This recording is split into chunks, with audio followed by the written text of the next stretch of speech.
గౌరవ మంత్రి గారు. అధ్యక్ష బిర్లా ఐలన్న గారు కోరినట్టుగా యాదగిరి గుట్టకాడ కూడా తప్పకుండా ఎక్కువ భక్తులు వస్తూ ఉంటారు. మంచి నాణ్యమైనటువంటి ఫుడ్ కానీ ఇతర షాప్స్ కూడా వాళ్ళ మహిళా సంఘాలు పెట్టుకోవడానికి తప్పకుండా అక్కడ ప్రోత్సహిస్తాం. అధ్యక్ష కలెక్టర్ గారిని కూడా ఈరోజు మరి కోరుతాము, వారి అక్కడ నుంచి ప్రతిపాదనలు ఇమీడియట్లీ తీసుకొని పంపించమని. అదేవిధంగా వడ్డీ లేని రుణాలు కూడా గతంలో 3,500 కోట్లు ఎగ్గొట్టిపోయిన అధ్యక్ష మహిళా సంఘాలకు ఇవ్వాల్సినటువంటి పావుల వడ్డీ అని పావుల వడ్డీ కూడా ఇవ్వలేదు.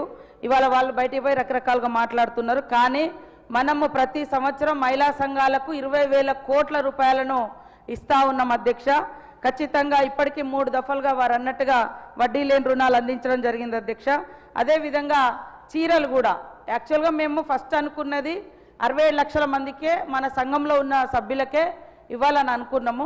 కానీ మహిళల యొక్క కోరిక ముఖ్యమంత్రి గారు అన్ని రకాలుగా ఆలోచించి ఖచ్చితంగా అందరికీ ఇవ్వండి అని కోరడంతో అందరికి ఇచ్చినాం అధ్యక్ష. ఎక్కడన్నా మిస్ అయితే అక్కడ కలెక్టర్లను కానీ ఆడ మహిళా సంఘాల వాళ్ళ అధ్యక్షులు ఉన్నారు, డిఆర్డిఓస్ కూడా ఉన్నారు. మేము మళ్ళొకసారి కూడా సమీక్షిస్తాం. అందుకనే మనము 67 లక్షల మంది పట్టణంలో పల్లెలలో ఉండే నా సభ్యులు మహిళా సంఘ సభ్యులు. కానీ మనకు వచ్చిన 67 లక్షల చీరలు మరి గ్రామీణ ప్రాంతాలకే ముందు ఎందుకు ఇచ్చడమంటే అందరికి ఇవ్వాలనే ఉద్దేశంతో అందించడం జరిగింది. ఎక్కడైనా ఒకవేళ మిస్ అయితే కూడా తప్పకుండా రేపెల్లుండి సమీక్షించి వాళ్ళకు కూడా అందిస్తాం అధ్యక్ష. అలాంటి అపోహ లేదు. ఫస్ట్ మేము భావించింది వాస్తవము, కేవలం మహిళా సంఘంలో ఉన్న సభ్యులకు యూనిఫామ్గా ఇవ్వాలని. మీరు కూడా చూస్తూ ఉన్నారు, ఎక్కడికి వెళ్ళినా ఆ చీర చూస్తే ఒక గౌరవం, ఒక ఆత్మవిశ్వాసం, ఒక ఎవరైనా కట్టుకొని రాగానే ఇప్పుడు మేము మేడారంలో కానీ ఎక్కడికి వెళ్ళినా మహిళలు కట్టుకొని వస్తూ ఉన్నారు అధ్యక్ష. అది చూడగానే వీళ్ళు మా మహిళా సంఘం సభ్యులు అనే భావన కూడా వస్తుంది. సో అది ముందుగా అందరికి ఇవ్వాలనే ఇప్పుడు నెక్స్ట్ అంటే మేము ఇప్పుడు అనుకున్నది అందరికి ఇవ్వాలనే పట్టణాలలో ఆపడం జరిగింది.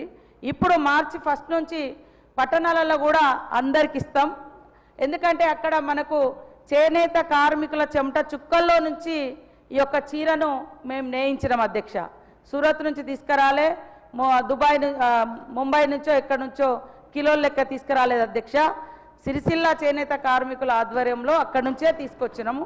వాళ్ళ శక్తి మేరకు వాళ్ళు నేస్తూ ఉన్నారు. మనకు మొదటి దశగా వచ్చిన అన్ని గ్రామాలలో అందించినాం.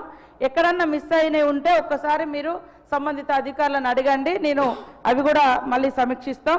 ఇప్పుడు రాబోయేది ఇంకా నేస్తున్నారు అధ్యక్ష. దాదాపు ఇంకా 30 లక్షల మందికి మనం పట్టణాలలో కూడా ఇచ్చేది ఉంది కాబట్టి 2 దఫాలుగా పెట్టుకున్నాము.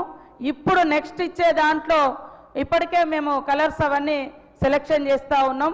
ఇంకా బెటర్గా అంటే అందరికి ఒకే టైంలో ఇచ్చేటట్టుగా కూడా ప్రణాళిక చేసుకుంటాం అధ్యక్ష. కాబట్టి ఎవరికైనా అపోహ ఉంటే దయచేసి అందరి సభ ద్వారా మీ ద్వారా తెలియజేస్తూ ఉన్నాం అధ్యక్ష. ఖచ్చితంగా మహిళలందరికీ ఇవ్వాలనే ఉద్దేశంతో అందరికి ఇస్తున్నాం అధ్యక్ష. కాబట్టి దాదాపు 1,000,000 మంది చీరలు, 1,000,000 మంది మహిళలకు ఈ